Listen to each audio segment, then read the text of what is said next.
चलिए बेटा, good morning. चलिए, राधे राधे। आज मैं स्टार्ट करने जा रहा हूँ आपको रिवीजन जो है, रिवीजन मैराथन। तो मेरी तो 3 टॉपिक कंप्लीट करनी है: time value of money, cost of capital और डिविडेंड पॉलिसी। और पोर्टफोलियो का जो है वो मैं देखता हूँ। पोर्टफोलियो तो उतना ज़्यादा आप लोग ने दिया नहीं है।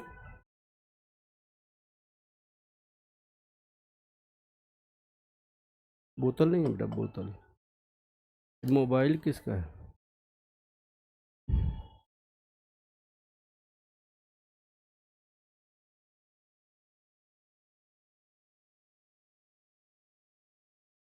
देखिए, मैंने कहा टाइम में और मनी में रिलेशन है, और वो रिलेशन को 2 तरीके से आइडेंटिफाई किया जाता है: टाइम वैल्यू ऑफ मनी। उस रिलेशन को हम 2 तरीके से आइडेंटिफाई कर सकते हैं। एक तो क्या होता है बेटा हमारे पास,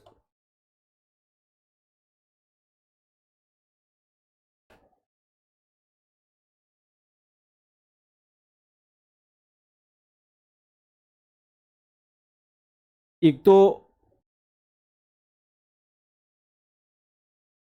डिस्काउंटिंग फैक्टर होता है और एक कंपाउंडिंग फैक्टर होता है। एक डिस्काउंटिंग फैक्टर होता है, एक कंपाउंडिंग फैक्टर होता है।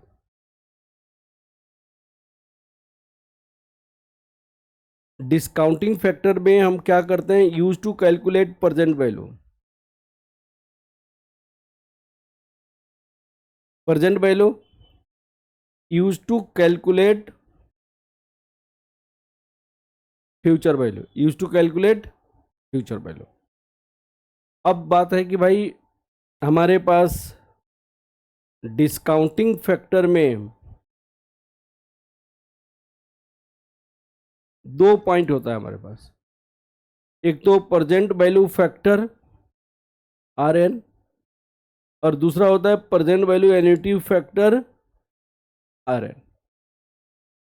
तो भाई हमारे पास ये प्रेजेंट वैल्यू फैक्टर क्या होता है, प्रेजेंट वैल्यू एन्युटी फैक्टर क्या होता है, इसको आइडेंटिफाई करनी है। तो देखिएगा, जैसे यहाँ पे ईयर है 1 2 3 4 5, present value factor at the rate of 10%, 0.909, 826, 751, 683, 621 होता है। और यहाँ पे present value annuity present value factor at the rate of 12% अगर करनी है तो 0.893, 797, 712, 636, 567। तो 3.79 ये होता है, 3.605 होता है ये। अब क्वेश्चन को समझने की कोशिश कीजिएगा, ये क्या रिप्रेजेंट करता है। यह रिप्रेजेंट करता है कि 1 रुपये का प्रेजेंट वैल्यू क्या है। जैसे क्वेश्चन में आएगा आपको, सपोज कीजिए 0 1 2 3 4 5, यहाँ पे ₹1 आ रहा है, रेट ऑफ इंटरेस्ट हमारे पास 10% है। तो इसकी आज वैल्यू कितना होगा? आज वैल्यू हम देखें, प्रेजेंट वैल्यू फैक्टर 10% 5 साल में, तो ये 1 रुपये की वैल्यू होगा तो 0.621 होगा, 0.621 हो जाएगा ये प्रेजेंट वैल्यू फैक्टर। ये हो जाएगा 0.621। तो ये 1 रुपये की वैल्यू है। तो अगर हमें वैल्यू अगर निकालनी है 10,000 का, अगर 10,000 रुपीज आपके पास आएगा तो इसकी वैल्यू कितनी होगी? तो हम निकालते हैं present value, that equal to future value into present value factor 10% 5 साल। तो प्रेजेंट में हमारे पास कितना पैसा आ रहा है बेटा? 10,000 रुपीज आ रहा है। फ्यूचर में हमारे पास कितना पैसा आ रहा है? 10,000। अगर 1 रुपए की वैल्यू कितनी है? 0.621 है, तो कितना वैल्यू हो जाएगा? 6210 हो जाएगा। This is present value. ये प्रेजेंट वैल्यू निकालने का एक तरीका होता है। क्वेश्चन है कि अगर मान लिया जाए हर एक साल अगर आता है आपको, 1 साल, 2 साल, 3 साल, 4 साल, 5 साल, यहां पे भी 10,000, यहां पे भी 10,000, यहां पे भी 10,000, यहां पे भी 10,000, यहां पे भी 10,000। अब इसकी प्रेजेंट वैल्यू निकालनी है, तो इसको क्या करोगे? इसकी प्रेजेंट वैल्यू, तो मैं ये कहता हूं कि अगर प्रेजेंट वैल्यू, उसको कहते हैं present value annuity factor, present value annuity factor 10% 5 साल, इसकी वैल्यू होता है 3.79। कहने का मतलब अगर हर एक साल 1-1 रुपया आएगा, हर एक साल कितने कितने पैसा आएगा बेटा? 1 रुपया। 5 साल तक कंटिन्यूअसली आएगा। इंटरेस्ट रेट कितना परसेंट है? 10%। तो उसकी वैल्यू कितनी होगी? 3.79 हो जाएगा। कहने का मतलब ये है कि आप देखो बेटा, 0, 1, 2, 3, 4, 5, ₹1 यहाँ पे आया, ₹1 यहाँ पे आया, ₹1 यहाँ पे आया, ₹1 यहाँ पे आया, ₹1 यहाँ पे आया। रेट ऑफ इंटरेस्ट आपको कितनी है? 10%। तो भाई सबका प्रेजेंट वैल्यू क्या होगा? तो ये क्या होता है? उसको कहते हैं प्रेजेंट वैल्यू एन्युटी फैक्टर कहा जाता है। और वो 10% कितना? 5 ईयर। तो 10% 5 ईयर का 3.79 आ गया। तो मैंने आपसे कहा कि अगर सपोज कीजिए 0, 1, 2, 3, 4, 5 ऐसा है, हर एक साल आपको 10,000 रुपीज आएगा। 10,000, 10,000, 10,000। अब इसकी आपको प्रेजेंट वैल्यू निकालनी है, तो इसका प्रेजेंट वैल्यू क्या होगा? तो इस केस में हम क्या यूज करते हैं? Present value equal to future value, present value annuity factor 10% 5 साल। अब देखिए फ्यूचर में कितना पैसा आ रहा है? 10,000। ये प्रेजेंट वैल्यू इंटीग्रेट 10% 5 साल, एन्युटी का मतलब हमेशा आना। तो 1 रुपए का कितना होता है? 3.79। तो 1 रुपए का 3.79 है, तो 10,000 का कितना होगा? मल्टीप्लाई कर देंगे तो कितना हो जाएगा? 37,900। ये एक तरीका होता है प्रेजेंट वैल्यू निकालने का। ठीक है ना बेटा? ये एक तरीका होता है क्या निकालने का? प्रेजेंट वैल्यू निकालने का। अब क्वेश्चन है कि सर आपने ऐसे कैसे लिखा? तो इसके लिए हम कैलकुलेटर यूज करते हैं, और कैलकुलेटर में जैसे 10%, तो क्या लिखते हैं? 1.10, 1.10। यहां क्या करेंगे? डिवाइड की बटन को प्रेस करेंगे, फिर इक्वल करेंगे। तो ये 0 ईयर का है, इक्वल 0 ईयर का है। फिर 1 साल 0.909, 2 साल, 3 साल, 4 साल, 5 साल, तो इतना आ गया। अब अगर मान लीजिए इसको 3 सबको ऐड करनी है, तो ऐड कैसे करोगे बेटा? ऐड कैसे करोगे? 1.10, डिवाइड की बटन को प्रेस करोगे, इक्वल करोगे, यहां पे m प्लस होगा आपकी कैलकुलेटर में, तो m प्लस लिखोगे। ठीक है ना? अब देखिए यहां पे फर्स्ट ईयर से ऐड करनी है, 1.10 लिखोगे, डिवाइड करोगे, फर्स्ट ईयर का 0 ईयर का 1 होता है, तो 0 ईयर ऐड नहीं करनी है। फर्स्ट ईयर तो इसको m प्लस करो, second year m plus, third year m plus, fourth year m plus, fifth year m plus. तो सबको जोड़ के कितना आया? ऐड करके, तो एमआर मेमोरी रिकॉल करते हैं, मेमोरी रिकॉल मीन्स यहाँ पे, तो ये 4.79। 4.79 एक्चुअली क्या है कि इसने क्या किया कि सारे को ऐड करके बताया, तो ये गलत हो गया। तो आपको क्या करना पड़ेगा, मेमोरी कैंसिल करके किसको करना पड़ेगा, मेमोरी कैंसिल। तो मेमोरी कैंसिल कर दोगी तो आप क्या हो जाएगा, यहाँ पे कुछ नहीं आएगा।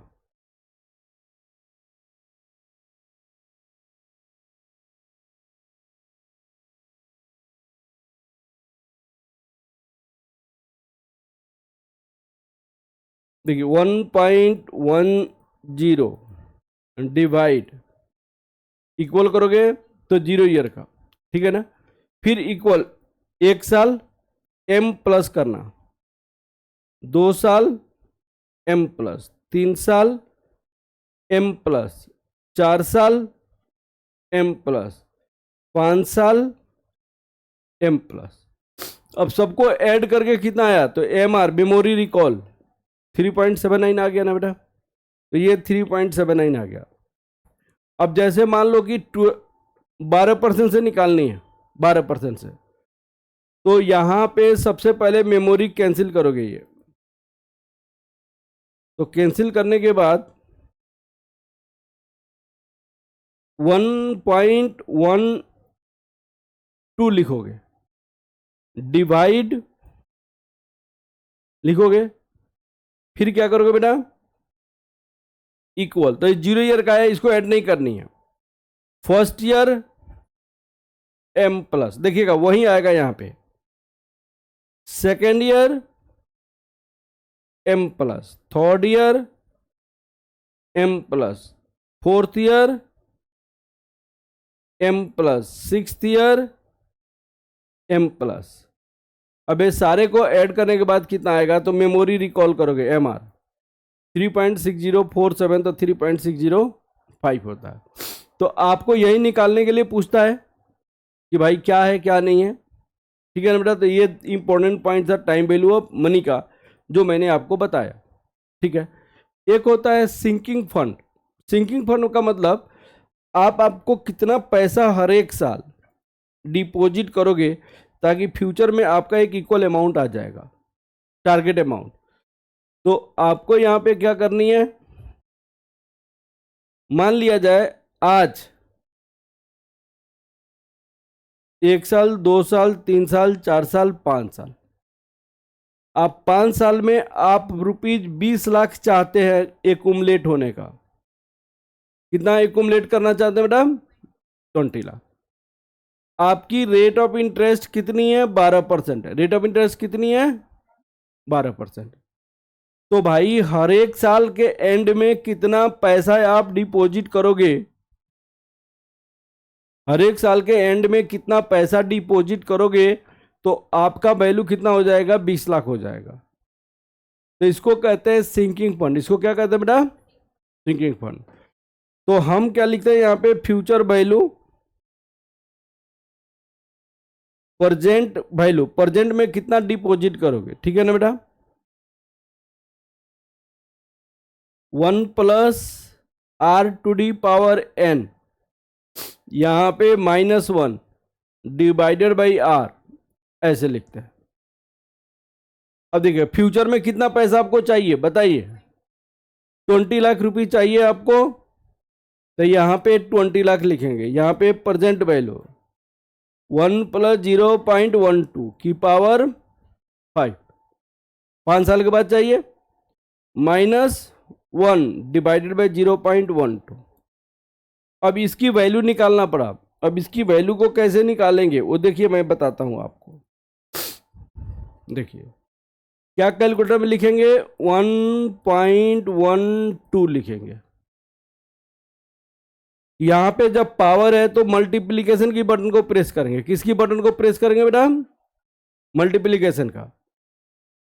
और जब इक्वल करेंगे तो 2 से काउंट करेंगे। इक्वल करेंगे तो किससे काउंट करेंगे बेटा, तो 2, 3, 4, 5, तो 1.7623, 1.7623।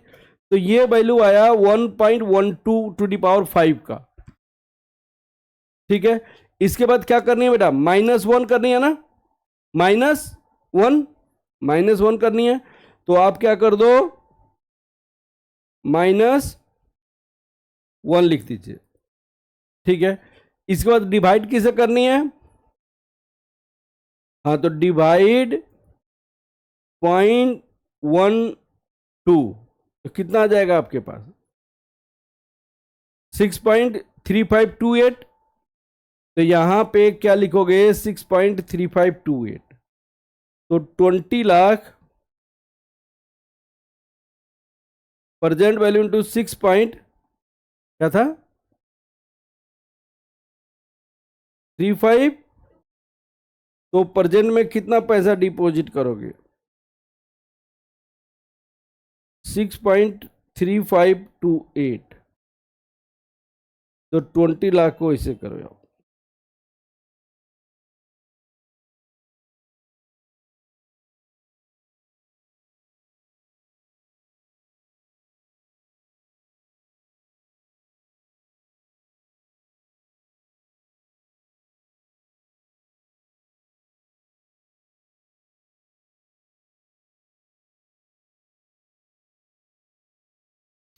तो कितना हो जाएगा, 314819, कितना आ जाएगा, 314819। ये सिंकिंग फंड होता है, ठीक है ना, this is your sinking fund, इसको कहते हैं सिंकिंग फंड। हाँ जी मैडम, ये क्लियर हो गया, दिस योर सिंकिंग फंड। तो इसको एन्युटी भी कहा जाता है, ठीक है बेटा। अब एक होता है, इसी को कहते हैं एन्युटी, एन्युटी। एन्युटी का मतलब क्या होता है कि हर एक साल आपका कुछ ना कुछ पैसा स्ट्रीम ऑफ पेमेंट आते रहता है, that is said to be annuity. तो एन्युटी दो टाइप का होता है, एक तो होता है एन्युटी ड्यू, एक होता है रेगुलर एन्युटी। रेगुलर एन्युटी, तो जब हमारे पास 0 1 2 3 4 5 यहाँ पे x x x x x, जब आधी से बिगिनिंग ऑफ द पीरियड से पैसा डिपॉजिट करते हैं उसको क्या कहते हैं बेटा, एन्युटी ड्यू। और जब आपकी पैसा 1 2 3 4 5 जब एंड ऑफ द पीरियड से क्या करते हैं, पेमेंट करते हैं, उसको क्या कहते हैं, एन्युटी रेगुलर कहा जाता है। तो इसका फ्यूचर वैल्यू निकालने का तरीका क्या है, इसका फ्यूचर वैल्यू निकालने का तरीका, इसका फ्यूचर वैल्यू निकालते हैं, present value R n-1 divided by R, इसको 1 + r से मल्टीप्लाई कर दे, 1 + r से मल्टीप्लाई, क्योंकि हम बिगिनिंग में पेमेंट करना शुरू कर दिए। और यहां पे इसका फ्यूचर वैल्यू निकालने का तरीका क्या होता है बेटा, प्रेजेंट वैल्यू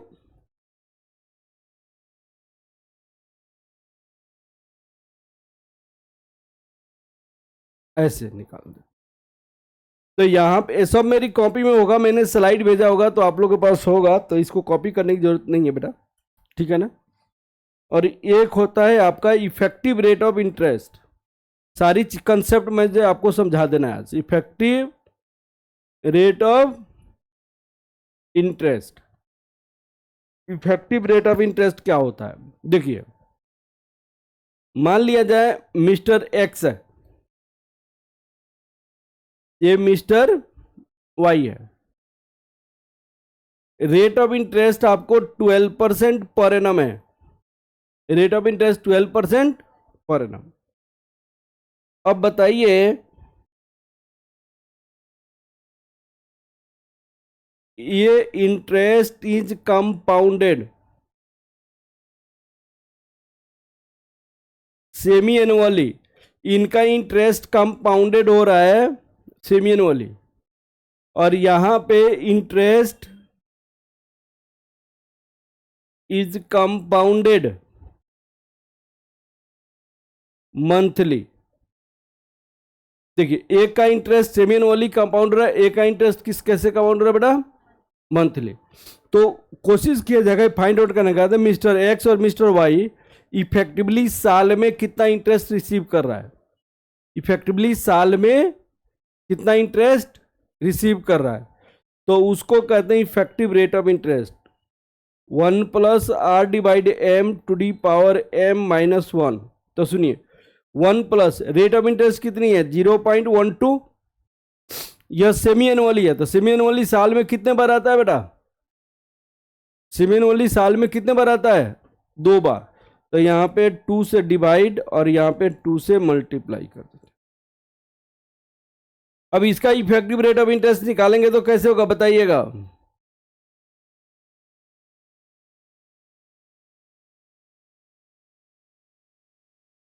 यहां पे कितने से डिवाइड करोगे, मंथली कंपाउंडेड, साल में मंथ कितना बार आता है 12।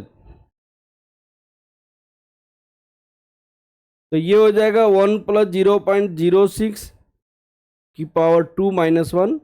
यहाँ पे 1+0.01 की पावर 12-1। बताइए समझ आ रहा है कि नहीं आ रहा बेटा, हाँ जी क्लियर हो रहा है कि नहीं। अब सुनिएगा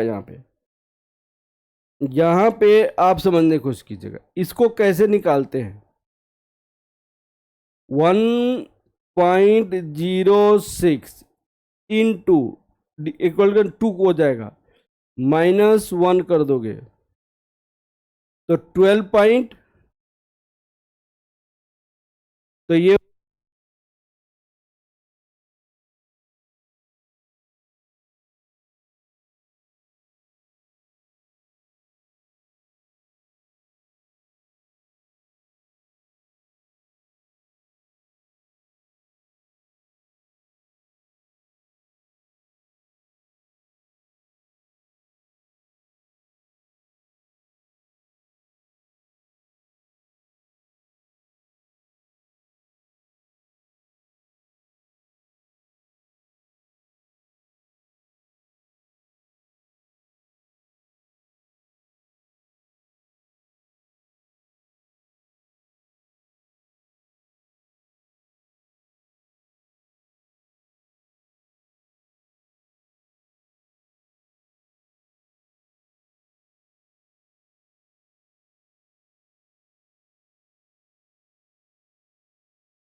हाँ जी बेटा।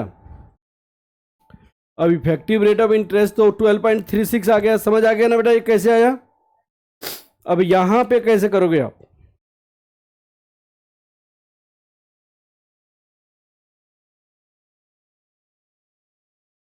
One point zero one into कितनी बार मल्टीप्लाई करोगे आप लोग, यहाँ पे 12 है तो 2 से काउंट करोगे, 2 3 4 5 6 7 8 9 10 11 12, 1.1268।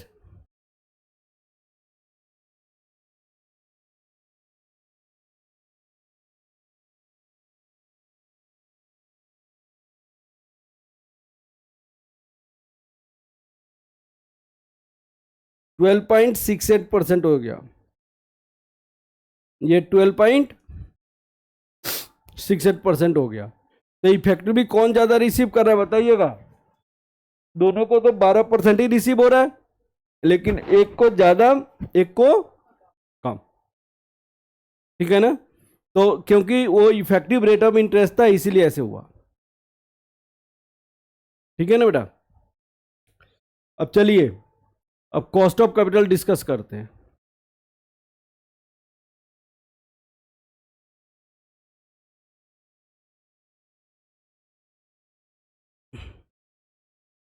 कॉस्ट ऑफ कैपिटल, देखिए, पैसा जो मार्केट से हम रेज करते हैं उसको क्या कहा जाता है? कैपिटल कहा जाता है। तो कैपिटल का कॉस्ट क्या होगा? फ्री ऑफ कॉस्ट थोड़ी पैसा मिलेगा, नहीं। तो एक आपका होता है डेप्ट, एक होता है प्रेफरेंस, और एक आपके पास क्या होता है बेटा? इक्विटी। अब डेप्ट जो होता है ये आपको फिक्स इंटरेस्ट इस पे मिलता है, फिक्स पीरियोडिक इंटरेस्ट इस पे मिलता है। इस पे क्या होता है बेटा? फिक्स पीरियोडिक प्रीफरेंस डिविडेंड मिलता है। ये इक्विटी तो ओनर कैपिटल है, इसमें फिक्स नहीं होता। अब देखिएगा, कॉस्ट ऑफ डेप्ट अगर निकालनी है, कॉस्ट ऑफ, तो इसका दो फॉर्मूला होता है, एक तो इरिडीमेबल, एक क्या होता है? रिडीमेबल। तो इरिडीमेबल का फॉर्मूला क्या होता है? के D interest NP 1 minus tax rate into 100। एक होता है रिडीमेबल, रिडीमेबल का फॉर्मूला क्या होता है? के D interest 1 minus tax rate. इसको कहते हैं रिडीमेबल वैल्यू, जो पैसा हम वापस करते हैं मैच्योरिटी पीरियड पे, minus NP whole divided by MP whole divided by MP maturity period. और आपको यहां पे क्या होता है? Redeemable value plus this NP divided by 2। अब क्वेश्चन है कि एनपी का फॉर्मूला क्या होता है? Net proceed. एनपी का मतलब क्या बताया था बेटा? Net proceed. तो नेट प्रोसीड का फॉर्मूला क्या होता है? एनपी फेस वैल्यू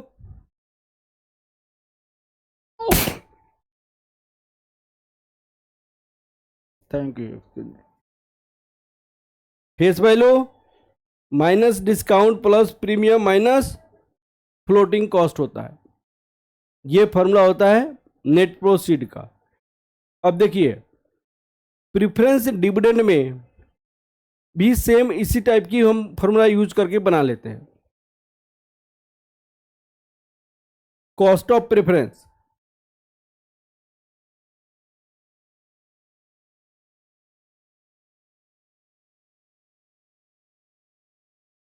यहां पे इरिडीमेबल और एक होता है बेटा रिडीमेबल। तो यहां पे प्रेफरेंस डिविडेंड मिलता है, प्रेफरेंस डिविडेंड, तो केपी होता है preference dividend divided by NP. अगर कॉर्पोरेट डिविडेंड टैक्स हो, अगर कॉर्पोरेट डिविडेंड टैक्स हो तो क्या लिखते हैं बेटा? 1 plus C D T corporate dividend tax into 100। यहां पे क्या होता है बेटा? KP preference dividend 1 plus C D T corporate dividend tax, यहां पे रिडीमेबल वैल्यू जो पैसे वापस करते हैं माइनस नेट प्रोसीड, यहां पे maturity period, whole divided by RB NP divided by 2। तो ये दो तरीका मैंने समझाया था आप लोगों को पहले कॉस्ट निकालने का। ठीक है बेटा? और एनपी जो होता है, एनपी का मतलब तो जानते ही आप, face value minus discount plus premium minus floating cost होता है। Face value minus discount plus premium minus floating cost हो जाता है। ठीक है ना बेटा, ये वाली पॉइंट क्लियर हो गया। अब आपको क्या बतानी है, cost of equity.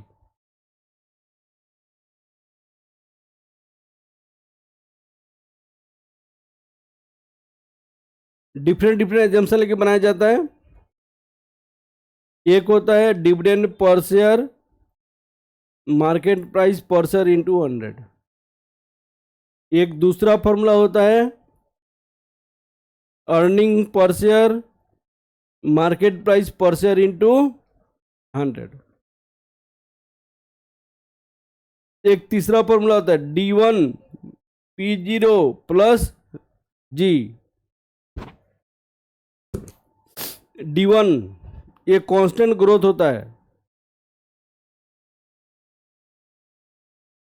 Risk free plus beta, ये मैंने पोर्टफोलियो में बताया था।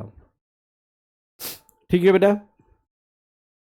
और ये आपको cost of equity equal to 1 upon price earning ratio होता है। कॉस्ट ऑफ इक्विटी निकालने का ये सारे तरीका होता है बेटा।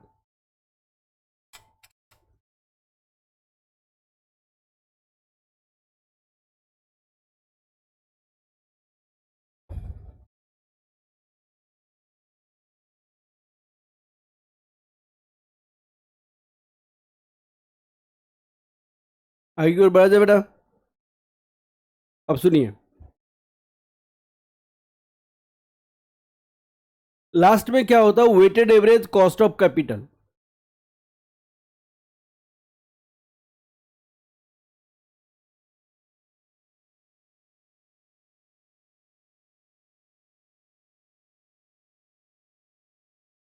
Weighted average cost of capital हम क्या लिखते हैं, सोर्स ऑफ कैपिटल लिखते हैं।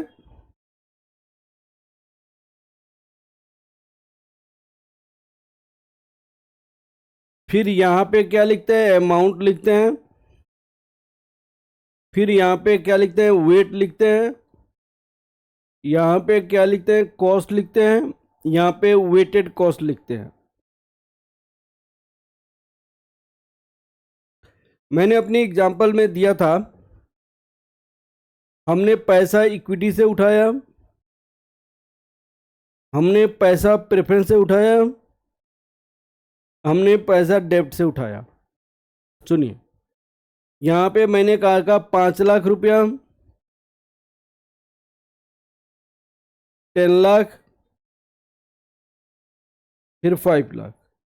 ये टोटल कैपिटल हमारे पास कितने हो गए, 20 लाख। 5 लाख डिवाइडेड बाई 20 लाख, तो ये 0.25 हो जाएगा।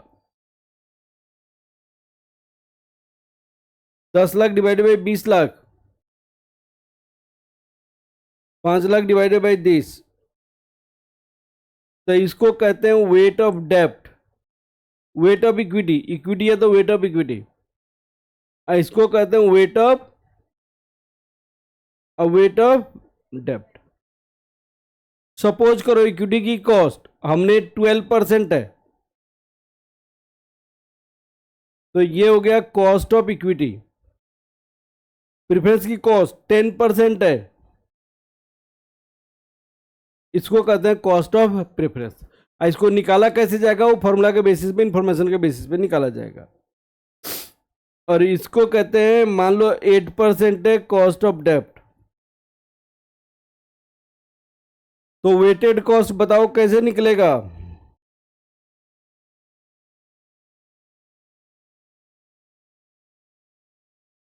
इस दोनों को मल्टीप्लाई करोगे, 12% पे टोटल कैपिटल का 25% कैपिटल उठाया गया, तो 12% इंटू 0.25 कितना परसेंट हो जाएगा, यहाँ पे 3%। 10% इंटू 0.5, 8% इंटू 0.25। अब आप बताओ weighted average cost of capital कितना हो जाएगा, बताइए आप। ऐसे निकालते हैं weighted average cost of capital. ठीक है, हाँ जी, समझ आ गया बेटा। अब एक और होता है डिविडेंड पॉलिसी।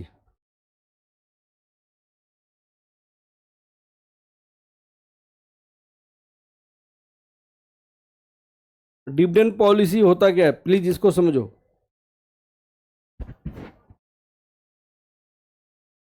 आप अपनी इक्विटी की कमाई को कितना डिविडेंड दिया जाए और कितनी पैसा रिटेन किया जाए, उसके बारे में सोचा जाता है। तो इनको वाल्टर साहब ने क्या कहा, वाल्टर्स मॉडल। वाटर मॉडल कहते भाई, एक आर होता है, एक के होता है। आर का मतलब कंपनी पैसा उठाकर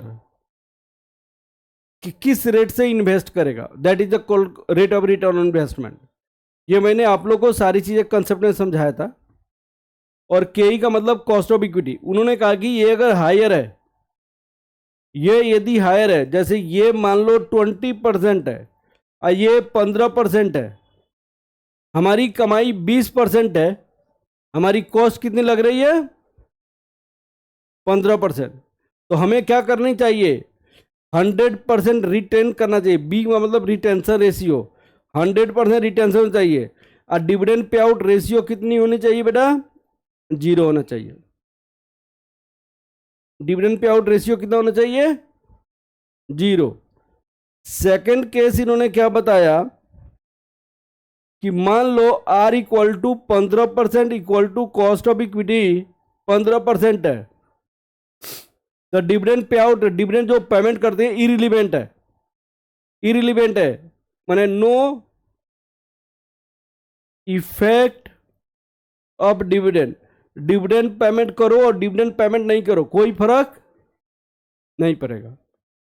और तीसरा केस क्या है, आर लेस देन, माने आर मान लो 10% है, less than cost of equity 15%। तो इस केस में रिटेंशन आपको 0% होना चाहिए और डिविडेंड पे आउट रेशियो कितना परसेंट होना चाहिए बेटा, 100% होना चाहिए। इन्होंने सजेस्ट क्या किया, मार्केट प्राइस पर शेयर कितना होना चाहिए। तो dividend per share R divided by K EPS minus DPS whole divided by K होना चाहिए। ठीक है ना बेटा। एक दूसरा मॉडल होता है गॉर्डन्स मॉडल।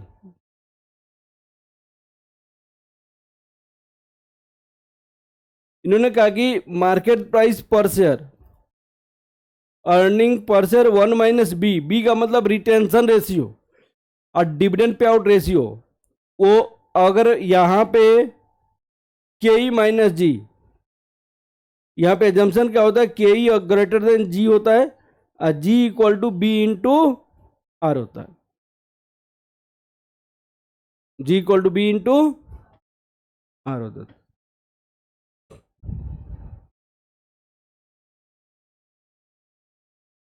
अब सुनिए, तीसरा मॉडल होता है मोदी गिलानी मिलर मॉडल।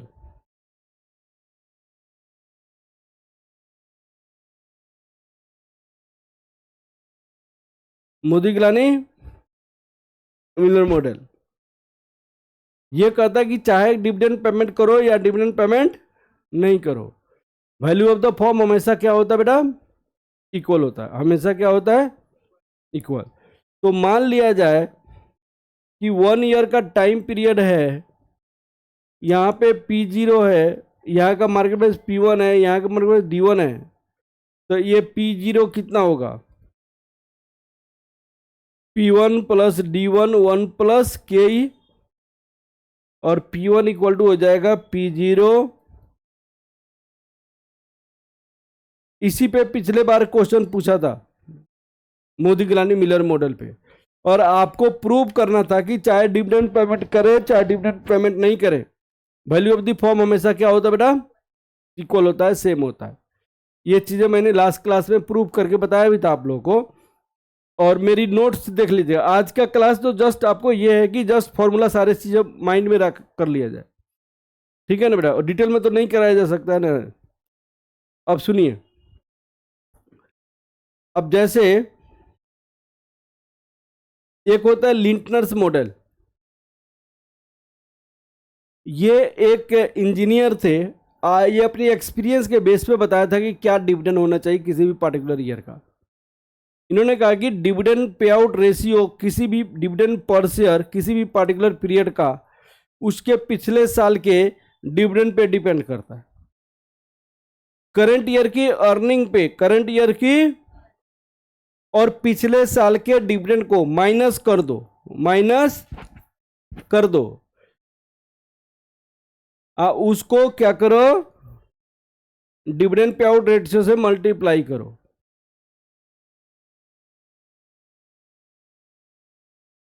और this is your adjustment factor, इसको एक एडजस्ट कर दो आप। एडजस्टमेंट एक फैक्टर होता है, उसे मल्टीप्लाई करो, कुछ एडजस्ट करके आप डिविडेंड पेमेंट करो। एक होता है ग्राहम्स मॉडल, एक होता है dividend per share equal to एक समथिंग मल्टीप्लायर होता है, something multiplier, something multiplier 1 plus earning per share का 3 टाइम्स। जस्ट एक फॉर्मूला बताया, ये तो जस्ट एक्सपीरियंस के बेस पे इन लोगों ने बताया डिविडेंड पर शेयर का। ठीक है, अब देखिए मोदी गिलानी मिलर मॉडल का एक क्वेश्चन मैं आप लोग को समझाता हूं जो पहले बारे में बनाया था वो वाली।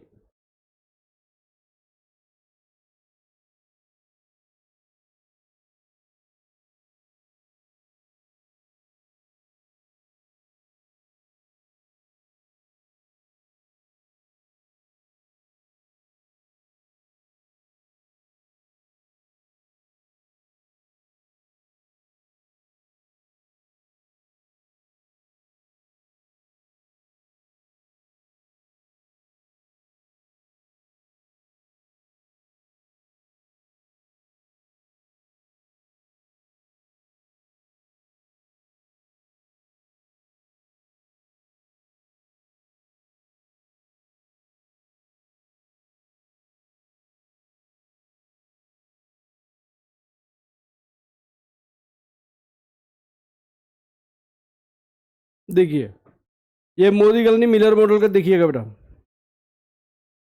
ये क्वेश्चन पूछा था, ये क्वेश्चन देखिए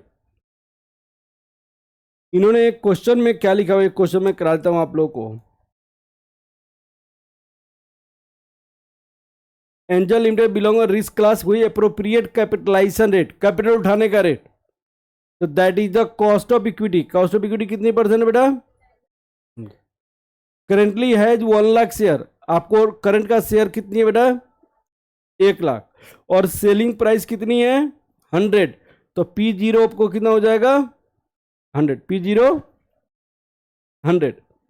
the firm is condiment declaration of dividend, ये डिक्लेयर किया डिविडेंड, कितना डिक्लेयर किया बेटा? ये ₹6 current period, which is just begun answer the following question of Modigliani Miller model. आपको आंसर देनी है what will be the price of the share end of the year if the year dividend is not declared, dividend not declare है तो what will be the price if dividend is declared, dividend नहीं payment किया गया तो और dividend payment किया गया तो प्राइस क्या होगा, ये चीजें पूछ रही है आपसे। एक इन्वेस्टर है जो उसकी आपको कमाई कितनी है? 10 लाख, और इन्वेस्ट करना कितना चाहता है? अब आपको फाइंड आउट करनी है कि क्या डिविडेंड की पेमेंट करना और नहीं करना, दोनों पे वैल्यू सेम है कि नहीं है, वो चीजें समझाना है मुझे। अब सुनो, यहां पे मैंने बताया ये फॉर्मूला होता है बेटा P1 equal to P0 1 plus KE minus D. इस फॉर्मूला से डिविडेंड पेमेंट करेंगे तो उसकी प्राइस कितना हो जाएगा? 105, और डिविडेंड नॉट पेड उसकी प्राइस कितना हो जाएगा? 110। एग्जिस्टिंग नंबर ऑफ शेयर कितनी है? 1 लाख है, करंट मार्केट प्राइस कितनी है 100 है, टोटल इनकम कितनी है 10 लाख है, डिविडेंड पेड तो 6 रुपए के रेट से डिविडेंड पेमेंट कर रहे हैं 1 लाख का, तो कितना हो जाएगा 6 लाख, और जो बाकी पैसा जो बचेगा वो क्या हो जाएगा रिटेन अर्निंग हो जाएगा। तो यहाँ पे 4 लाख और यहाँ पे 10 लाख।